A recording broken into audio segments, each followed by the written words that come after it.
बिस्मिल्लाहिर्रहमानिर्रहीम। क़ज़ा। रसूलुल्लाह सल्लल्लाहु अलैहि वसल्लम ने क़ज़ा से मना फरमाया। सर के बाज़ हिस्से को मुड़ाना और बाज़ को छोड़ देना।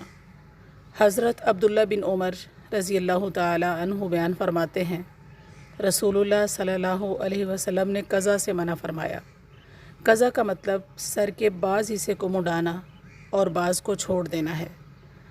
अब अगर जायज़ा लिया जाए तो आजकल फ़ैशन के नाम पर अक्सर लड़के ऐसी ही कटिंग करवाते हैं। फ़र्ज़ कर लेते हैं हमारे भाइयों को अहादीस का इल्म नहीं होगा। ऐसे हालात में उन्हें समझाना, उनकी रहनुमाई करना एक मुसलमान होने की हैसियत से हमारा मज़हबी फ़र्ज़ बनता है। दुनिया में कुछ लोगों से तारीफ़ के चंद अल्फाज सुनने के लिए अहादीस के ख़िलाफ़ जाकर अपनी आखरत बर्बाद मत करें। अपनी और अपने अज़ीज़ों की इस्लाह के लिए एक बार शेयर ज़रूर करें।